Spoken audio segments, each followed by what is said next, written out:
Miyerkules, People's Day sa loob ng Bitag Mobile Booth. Dumulog ang magmanugang na sina Soledad at Edralyn Magkamit.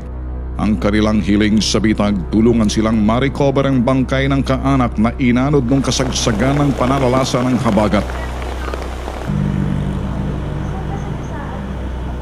Tanggap na po namin na patay ang anak ko. Pero ma'am, gusto ko lang po makuha yung bangkay ng anak ko, Hindi ko maintindihan. Sabi po ng Malabon government, hindi nila pwedeng ibigay sa inyo yung bangkay kasi yung basura, kung saan nakita yung katawan ng anak nyo, hindi lang sa kanila yung basura. Ganun ba yun? Yes ma'am, ang sabi po, hindi lang kanila yung basura kundi galing Quezon City tsaka Valenzuela. Ang gusto po namin mangyari, makuha po yung basura na yun. Ang salita po, pupondohan pa nila. Kailan pa po, di buto na lang po yung anak ko. Kung papaniwalaan ko yung sinasabi nitong dalawang ginang, nakakaawa, no? Sige, gagawa tayo ng paraan na para tawagan yung pamunuan ng Malabon. Tutulungan namin kayo dyan sa bagay na yan. Alright.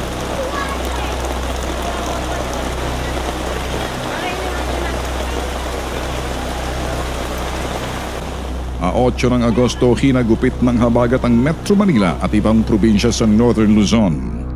Sa ilang araw na pag-ulan, malaundoy na baha ang bumulaga sa publiko.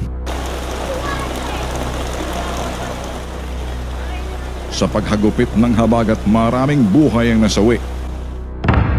Ayon sa ulat ng National Disaster Risk Reduction and Management Council or NDRRMC, umabot sa 95 ang iniwang patay ng habagat.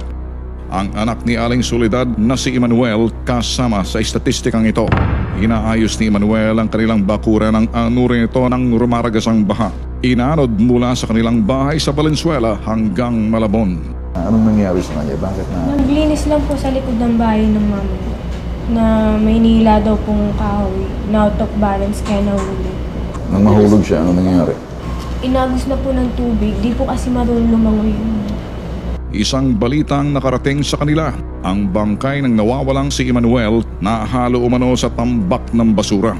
Kilos prontong nakipag-ugnay ng Bitag sa Metro Manila Development Authority or MMDA para sa gagawing retrieval operations sa bangkay ni Emmanuel.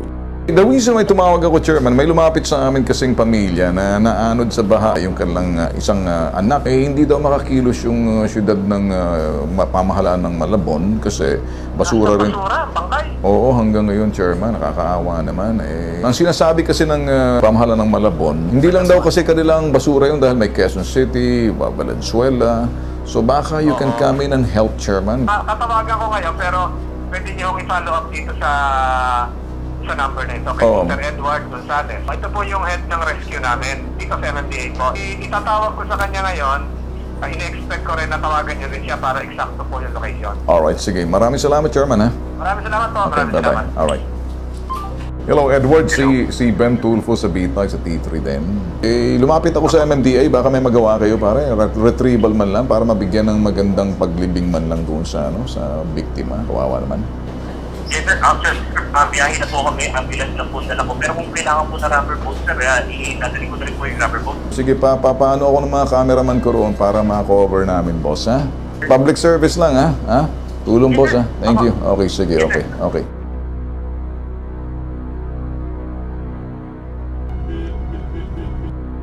Sa tambak ng basura sa gilid ng Lambingan Bridge sa Barangay Concepcion, Malabon, isang bangkay ang aming inabutan.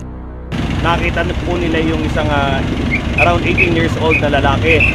So inihaon po nila yun bandang mga 11:30 kasama po nila yung mga kapulisan. At bandang 12:30 ialis po dun sa bridge at dinala na po sa pulinarya. Ang bangkay hindi kay Emmanuel kundi sa 18 taong gulang na si Jessie Barcenas. Halos kalahating buwan nang nawawala si Jessie. Ang kanyang nanay tulala at hindi pa rin makausap matapos makita ang sinapit ng anak. Ayon sa kaibigan ni Jessie, nangangalakal sila ng gabundok na basurang ito nang ragasain sila ng baha. Nangangalakal po siya kasi birthday niya sa akin siya. May nakita siyang paleta sa yung sa soft drinks. Pag abot niya po ng ganun, pag ganun yung tubig, hinigo po siya pa ilalim kasama yung paleta, binubuhat niya pong ganun. Pumasok sa ilalim ng tulay. Tapos dito lang siya kumaway. Tapos pangalawang kaway niya wala na po. Kabilang tulay na. Siguro nauntog na siya rin sa may tulay. Dahil naaagnas na at hindi na pwedeng paglamayan, napagdesisyon na ng pamilya na ilibing na lamang ang biktima.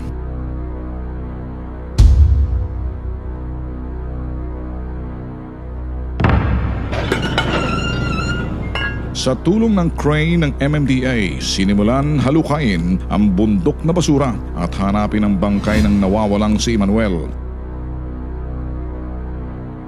Bigo ang mga otoridad na makita ito. Ayan, happy may pinagiging alambre na yan. Baka tamaan kayo yan. Patuloy ang pagsasagawa ng MMDA clearing operations sa mga ilog ng Kamanaba area at iba pang lugar sa Metro Manila. So pipilitin po natin matapos hanggang bukas ng mag-umaga, hanggang maklear po natin, hanggang maubos po natin yung basura dito sa Mentulyahan River. Dahil sa problemang inilapit sa bitag, masusing tinututukan ngayon ng MMDA ang posibilidad na ilang pang biktima ng habagat ang nakalibing sa tambak na basura.